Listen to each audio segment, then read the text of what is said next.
Hello, hello all. I'm Atlas. I'm a homeless content creator who makes mods for video games. I make the mod Genesis for the indie game Kenshi. I'm the guy making the MMO map for Valheim. But today, I'm none of that. I'm simply just an American. More than that, I'm a North Carolinian. For those unaware in the rest of the world who may be watching this video right now, the eastern seaboard of the United States was just recently hit by a pretty bad hurricane. Unbeknownst to many people, this hurricane did not head through the foothills like it normally does or along the coast, but along the mountains instead. Again, for the unaware, the Appalachian Mountains are the poorest region in the country. While I live in the Midlands of North Carolina and I may be homeless, I've spent the last week coordinating search and rescue over social media, passing along as much information as I can because I can't get to Western NC to help. I'm going to be breaking this video down into a generic 3 parts and we'll go from there. The first section will be people celebrating this tragedy. The second section will try and cut through the government BS and social media BS. And the third section will highlight some advice I've picked up from search and rescue teams on the ground in these places, along with a shout out to someone who organized an entire list of where to donate and how to help. I'll leave the video off with some words from Cat Williams that I think are exceptionally needed in today's world. If you can't support by donation or physical support, then please just like the video and share it. If you can offer support, please let people know in the comments how they can get a hold of you. So when I seen the hurricane hit North Carolina and Tennessee, the first thing I thought was, damn, there goes some racists. There we go, we got some gone. And then I just seen this video that like the area it hit is like sundown town after sundown town after sundown town, and they're just completely flattened and gone. And I was like, God's work, God's work. I just want to acknowledge the words that I spoke were spoken incorrectly and too soon. I made that post Saturday morning after I watched another content creator with a much larger following say something very similar regarding sundown towns. I did not do any research of my own.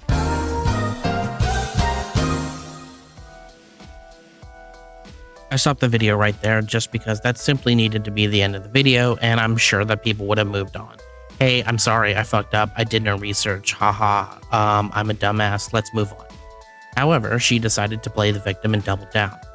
She goes on to say that the video was, of course, quote-unquote satire, which is really funny because if you take a look at her page, it's nothing but activism and BLM this and BLM that. And while I can't say that I necessarily disagree, she is pointing out issues that she finds in and around her area in the United States. It is funny that she puts out a post like that, celebrating people's death, mentions a political issue that she thinks is relevant to today's time, sundown towns. Don't worry, we'll go over what those are in a bit. And then she wants to turn around and say that she's the victim because people are attacking her. People should be attacking her for a dumbass shit take like that.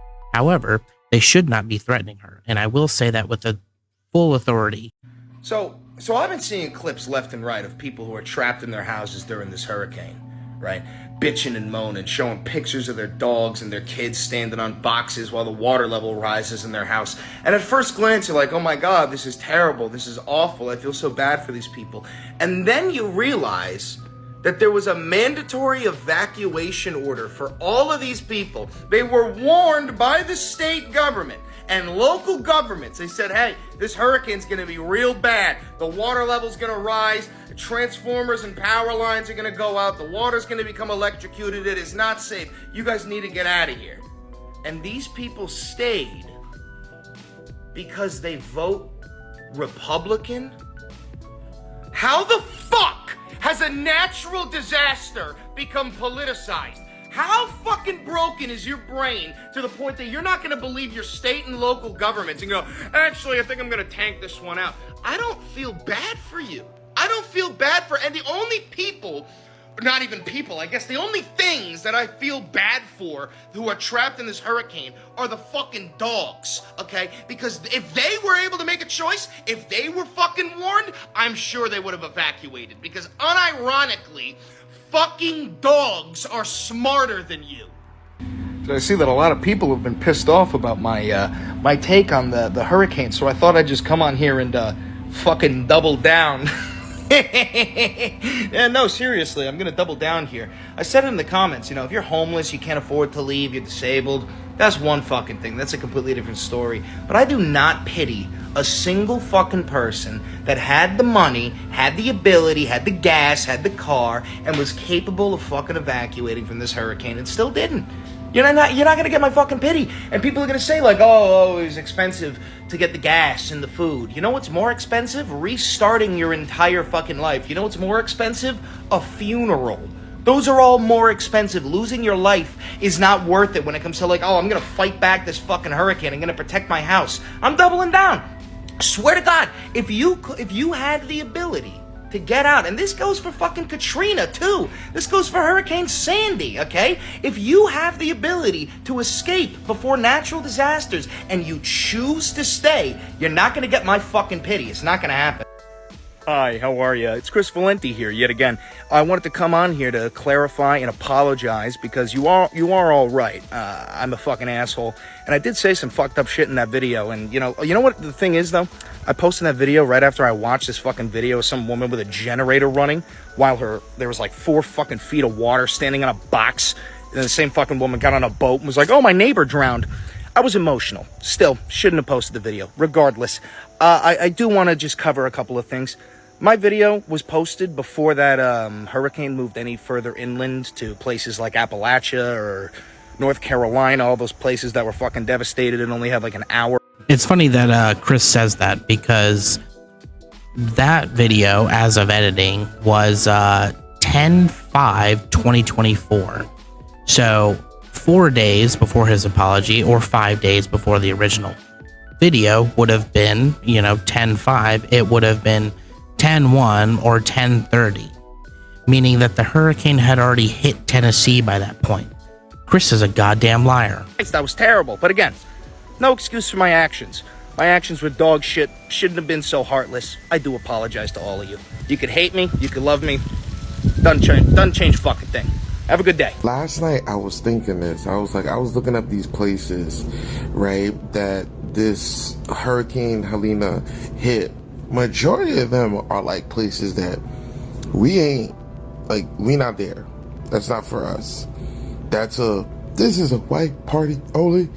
Didn't you know this? Right? Type situation.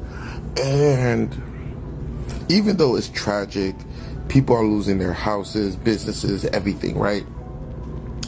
It's kind of weird that the places that the hurricane was supposed to hit really hard, it didn't hit really hard, and the places that were like in the middle of nowhere are just being leveled to a point of non-existence, right? And it's like, why is it that?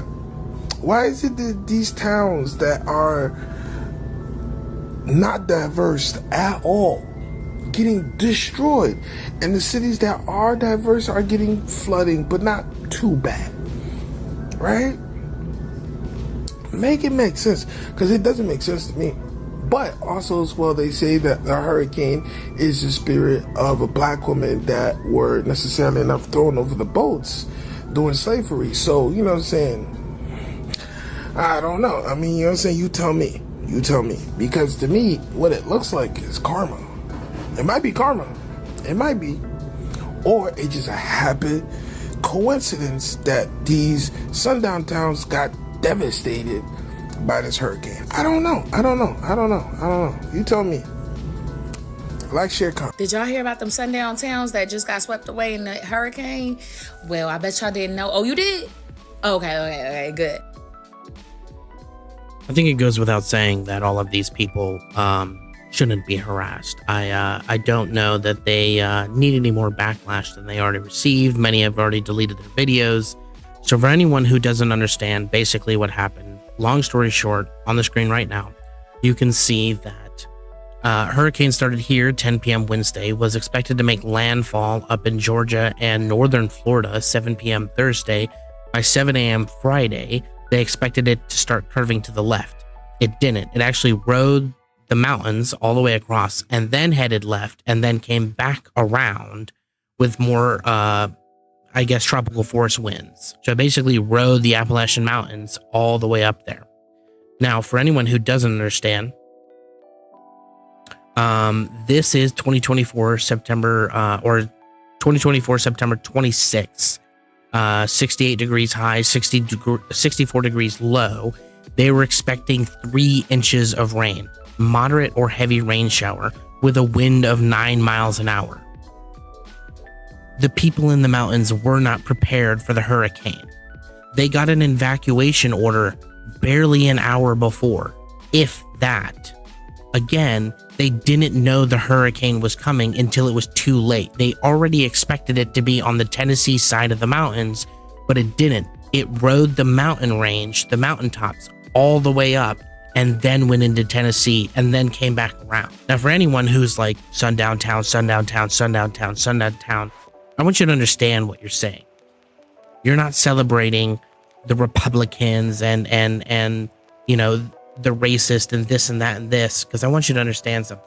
First and foremost, Asheville has over 20,000, or around 20,000, at least as of 2022. This data was taken, around 20,000 black residents. We'll go back over to CNN over here, who has a very nice map. You have white, black, Hispanic, Asian, Native Hawaiian, Pacific Islanders. You see all this orange? You see all this orange? That's the Southeast. That's the Southeast.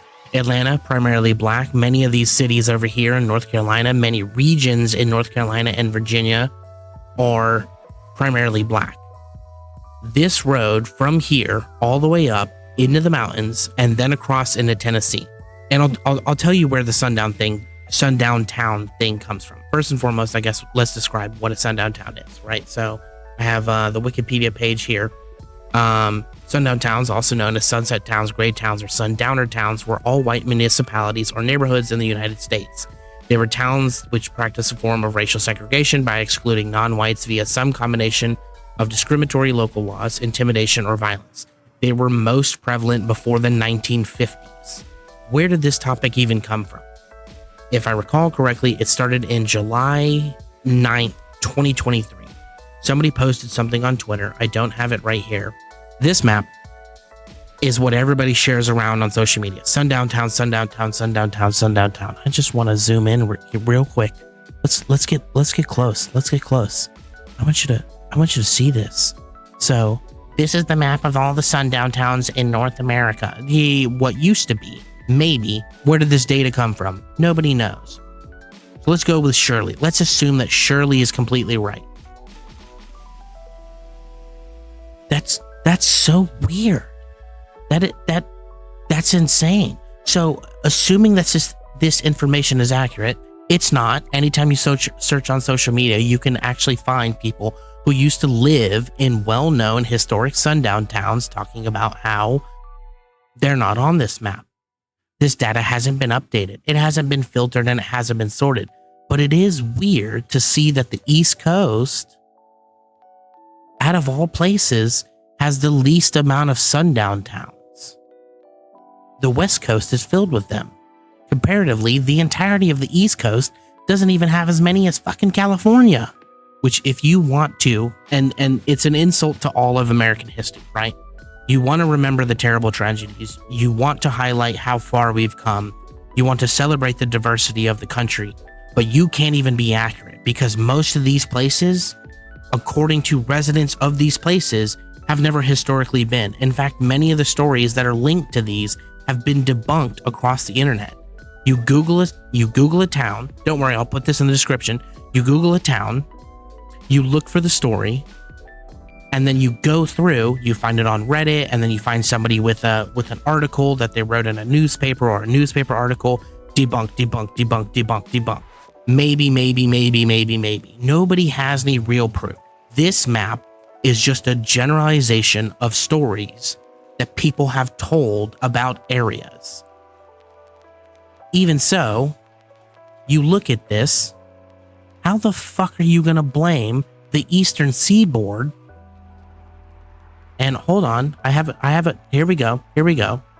And of all places, again, I live in North Carolina, so let's just go with the people with the most black. District of Columbia, that's weird. Eastern Seaboard. Mississippi, Louisiana, that's weird. Eastern Seaboard. close to the eastern seaboard, South Carolina, eastern seaboard, North Carolina, eastern seaboard, Delaware, eastern seaboard. It's so weird. People want to sit there and they want to talk like they know what they're talking about, and then they turn around and they insult people.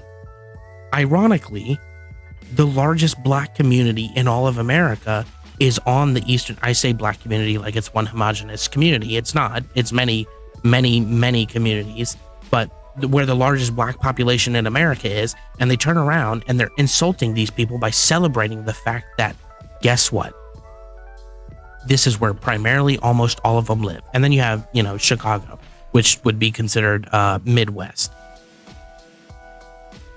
You really want to sit here and celebrate where most of these black people live being hit? Appalachia is already known as the poorest country. I mean, the poorest region, right? All of this area, right here, all of this area. I think Atlanta is technically excluded. I think the Appalachians start right about here. You really want to sit here and celebrate these people suffering. Doesn't matter if they're Republican. Doesn't matter who they voted for. The fact of the matter is that you're drawing a line in the sand, saying it's okay, and then when people call you out for your hypocrisy, you backpedal, or in the case of Chris Valenti, the dumbass that he is, double down, and then double down again by playing the victim with the post. Don't worry, I'll put that post on screen. You want to double down, and then you want to backpedal, or you want to delete the videos and pretend like it never happened. Don't worry, the internet is forever. This shit is absolutely abhorrent. People didn't know it was coming until it was too late, or coming to their region until it was too late. And many of these people, they couldn't leave. They couldn't move. They couldn't prepare in any way because, again, they live in one of the poorest regions in the country, if not the poorest. I wanted to make this section kind of just going over all the conspiracy theories I've seen online. One of them I've seen is involves the Hurricane Hunters Air Force Reserve Teal 72 airplane. So we'll start at about 1500 hours and you'll see more military craft pop up. But so they posted on September 26th at 7:44 p.m. So we should be about there. Here's Teal 72. This is currently what they're going through, and they'll disappear on and off the radar because they're literally in the middle of a hurricane.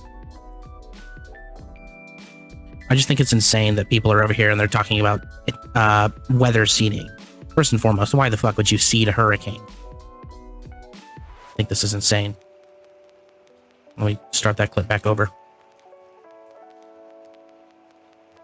Look at that formation down there. But yeah, so I've seen people, all sorts of people talking about how they, this is actually them in the hurricane with all the electricity and everything going on. It's probably very, very unlikely that, they're getting any signals out. These people literally risk their lives to get as much informational data as they can. Wind speeds, how hot it is, how cold it is, how much rain there is, how much material there is in the air. I don't know, density of lightning and atmospheric pressure and everything. Also that they can give this information. Here's Teal 72 doing its job, flying around in the hurricane. Because again, the hurricane is expected to be at this time. So they're flying around either the tail end or they're close to the eye. I couldn't actually remember. So around 7 p.m. Thursday, it was expected to hit here. So Teal 72 is currently just flying. Currently gone off the map, off the radar. And they'll resurface. There they are, just for a second. Came back. Looks like they're going to go land. We're currently 20 hours into the day. So it's 8 p.m. Now they're heading back.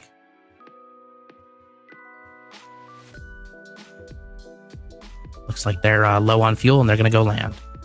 I hate that I even have to talk about this because if we go, let me see. Is this it? No, it would be this Twitter.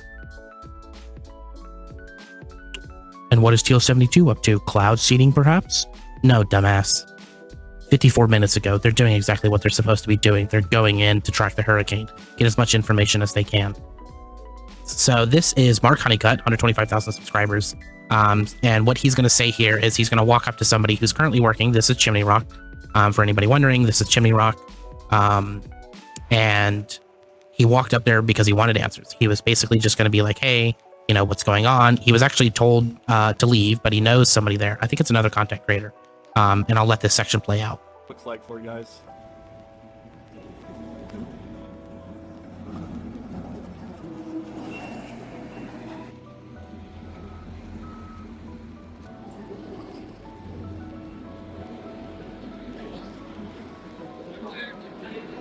here in Chimney Rock with Logan. He's been clearing the streets with these guys. We don't smell anything, do we? No.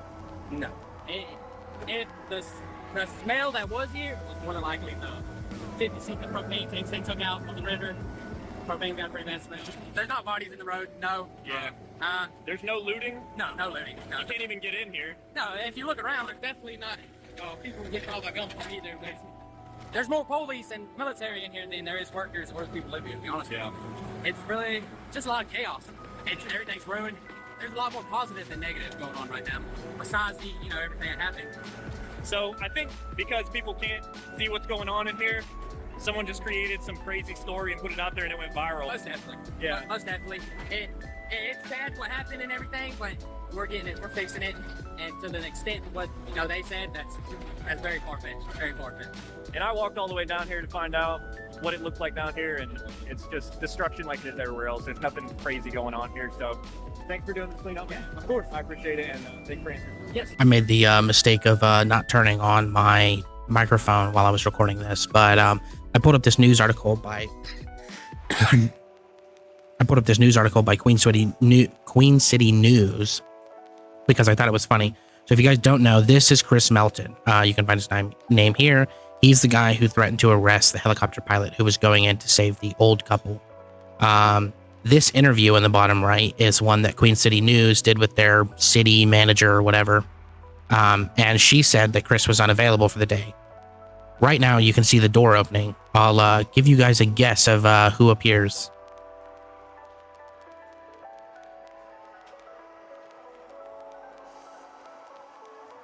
Oops, somebody showed their face. You're not supposed to be available right now. You're supposed to be super busy.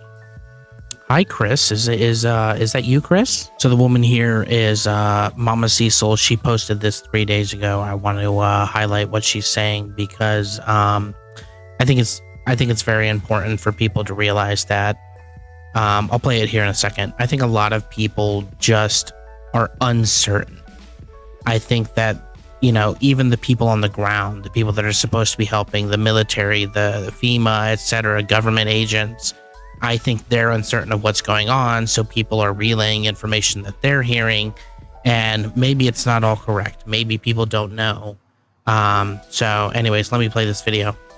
So I just left the airport.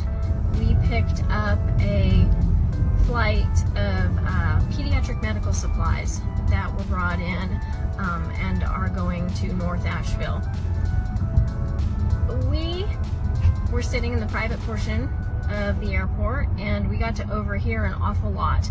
The Army pilots, the Navy pilots, hospital representatives, there was a lot of chatter.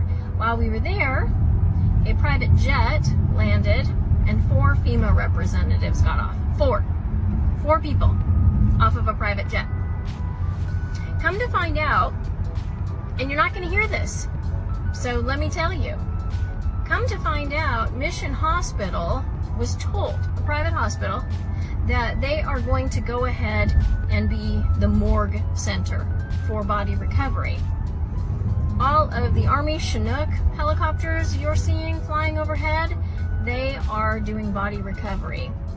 FEMA said, and you can take this as a direct quote, said that they are too tied up at the border to send any more representatives. Yeah, at the border. So anyhow, I guess border control trumps whatever's going on here. So they told Mission Hospital they are not sending refrigerated trucks so that they can stack the bodies up. And we also overheard that whatever fatality numbers you are hearing, and this is a quote, go ahead and add a couple of zeros. So I don't know how true any of this is. I don't know how I would be able to verify the veracity of her claims. She could have pulled out her phone and recorded it. I don't know. But one thing I do want to point out with some of these clips, I had actually recorded an entire section. I go through.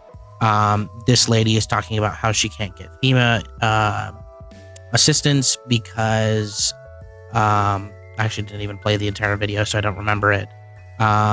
He talks about how bad it was. He lost his house. He lost his cats. I scrolled down my TikTok a little more. This guy, his name is Baby Lion Hotshot. He has a YouTube channel, and long story short, he goes on to say that he's a trucker. He cannot get contracts in or out of the Asheville area. And he goes on to explain, I played it for a little bit, and then he goes on to explain there's an app independent truckers use that give you, total amount plus, gas amount. It says in or out, how many pounds it's going to be. So he goes on to search on this app, and it basically has 0 contracts. And then I'm looking over here in the comments, and it says, I'm on a FEMA contract now, and I've been sitting 10 days along with 60 other semi-trucks waiting to get loaded. Broker here, I haven't seen a single FEMA load, and none of my broker friends have seen one either. As a trucking company owner, accurate, this is true, et cetera, et cetera. And so I think it's pertinent to remember that FEMA is slow, right? They're a government agency. There's a lot of bureaucracy. And so if you do want to help people, boost positive things or people that need help to the top, right? I'm not saying don't watch these, don't like these, don't share these kind of videos, like with the trucker guy and stuff like that. But spend more time boosting other videos. There's a lot more that can be boosted and reshared and reposted that'll get a lot more traction, because the people that are seeing these types of videos, they're probably in their homes and they're thinking, no help is coming, no help is coming. It could result in a higher death count. And I just want people to remember that. Give people hope. Hey guys, this is an invitation to all the people displaced. I don't have much, but I have 84 acres in eastern Kentucky. I got a place for you to come, to get your bearings, to get ready. If you need to be here permanently, temporarily, it doesn't matter to me. I hope this video gets out. I just had my account banned. I had 105,000 awesome followers, awesome network of people that I lost just like that. And that could happen to every one of us, and it will eventually. It's inevitable. So while we can, we need to use this app. And right now I need your help, because I don't have that. I'm relying on you to like this, share this, repost this, get this out to the people in North Carolina, South Carolina, Georgia, Florida, Virginia, Tennessee. We're here for you. Now, Gary, why does this hit you so hard? Well, it's not just hit me so hard because I'm watching people suffer. I'm in eastern Kentucky, but I was born and raised in Rutherford, North Carolina. Chimney Rock, Lake Lure, that's where I used to spend my childhood at the lake, and all my family's there. My aunts, my uncles, my sisters, every bit of my immediate family live in that Rutherford County. And I don't have much. I don't have resources to go down there and take y'all a bunch of resources. I don't have that financially, but what I do have is this mountain, and I invite anyone that needs a place to come. Like I said, temporarily, permanently, it doesn't matter. But my land is your land. We're Americans, and the darkness is all around us, guys. But I'll tell you what, it's time for the light to shine. You're the light. We're the light, man. So if you could just do me a real big favor, guys, like this, share this, repost this. You don't have to follow me. I'm not in this for followers. I'm really not. I just hope this video reaches just a few people. I don't care if it's 5, 10, 15, 1,000, 500. It doesn't matter. If you need a place, DM me. If you know someone that needs a place, DM me. Let's get this video out there, guys. We only have each other. We don't have no man's going to come and save us. No political party's going to save us. We, the people, are all we got right now. If you can't look around and see this. Yes, the government is slow, but the government is coming. They are trying. And I'm not saying there aren't issues, right? You go to drop off, you go to like a FEMA location, you're like, how can I help? And they're like, oh, we see you have supplies, give us those supplies. The way FEMA works and operates is basically step 1, show up, establish an area that's safe. Step 2, take account of everything that's going on, all your resources, everything that you can give out, who's missing, et cetera, and then you initiate, pathways in, pathways out, and all of this stuff. And so this takes, sadly, a long time. What you're seeing from civilian response is basically, let's go, let's do it. I can fly, I'm going to fly supplies to people. I can fly, I'm going to fly people out. And so there's a lot of overlap that the government doesn't want. I don't know, maybe, you as a civilian just dropped off, a bunch of supplies to somebody, and that civilian doesn't actually want to stay there. There are also a lot of organizations who are working with the government and stuff like that, setting up communication networks. There's a guy, Nick Sotor, on Twitter. He's been going out with these people, these organizations, pack mules and stuff like that, and setting up Starlinks. If you can see up here in the top left-hand corner, go to this link. It'll be the first link in the description. If you guys want to help, everything here, I'll just actually go ahead and play it. It has links on links on links on links on links. Everything from national disaster. I was saying that the guy is a Democrat, so good for, Mr. Vote Blue over here. But it goes on with national, it goes on for every state level, multiple dozens of links here. And so you can find all the help you need, ways that you can help. And so basically what I'm advising people is, if you want to help, check out these links first. There are links to help people, who have had loved ones passed away. There are links that have where you can donate, how you can donate. If you want to buy stuff on Amazon so that you know that the food is getting somewhere, there are location drop-offs, there's organizations and stuff like that. And so if you happen to be watching this and you are from the Appalachia, we see you, we hear you, and everyone across the nation is, trying to rally together for you guys. We are all sending our love. As I said, I'm homeless. I can't exactly get up there to help you guys, but I've been helping, pass this around. I've been making videos and stuff like this. For those out there that are watching this video, first and foremost, thank you for watching this far. But please don't make this political. There's people out there that need the hope. They need good words and goodwill sent their way. And they need people who know what they're doing to come and get them, or deliver materials or evacuate them. Just because you have a big truck doesn't mean that your big truck isn't going to get stuck. If you don't know what you're doing, please just send money and please send resources. That's the best thing you can do. Like, genuinely. Just because you have a giant truck and you have a lift kit and 30-inch tires and you have a big old Ford and you like to go mudding, the mountains are different, man. And some of these places are so inaccessible that even helicopters can't get in there. So they're sending like drop crates, they're parachuting materials in and stuff like that. That's the end of the video. I'm going to leave you guys with a Cat Williams comedy tour that I think is more pertinent now than ever. So just wanted to say I love you guys. I'm Atlas, and I'll see you guys real soon. But no matter what the fuck was going on with me, I couldn't be depressed. We Americans, if you motherfucker watch the news, America don't give a fuck about a tragedy. We are the shit. I'm not saying we the greatest country in the world, but we the greatest country in the world, and everybody knows it. Not because we're better, not because of that. Tragedy happens to everybody, but as Americans, we don't give a fuck about tragedy. Our motherfucking motto should be, fuck out of here.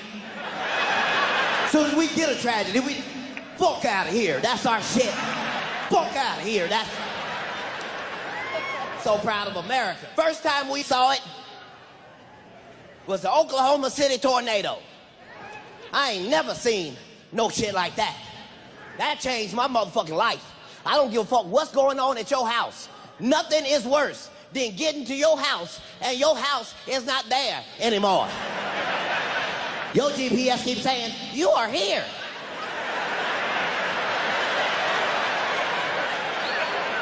Bullshit, I left a house in this bitch. I remember that shit specifically. That's some fucked up shit. How the fuck do that feel for you to wake up and your whole city be gone? Like you done missed the rapture or some shit. You just wake up to...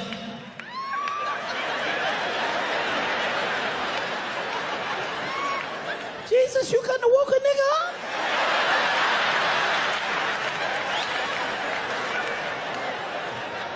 It's fucked up. As America, we too gangster. We don't care. America's too motherfucking gangster. And it don't take a whole bunch of Americans to represent America neither. There's gonna be one white woman in a field by herself missing teeth. And she can represent America just fine. They'll be right in the field just, ma'am, a tornado just came and tore down your whole city. What are you gonna do?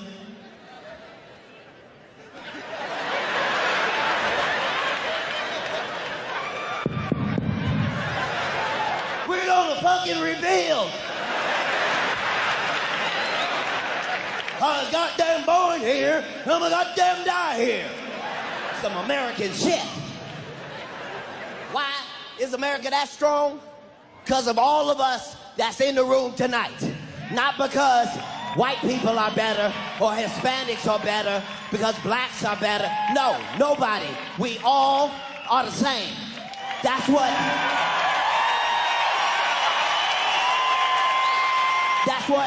makes us different, is that we the same. That's why we different.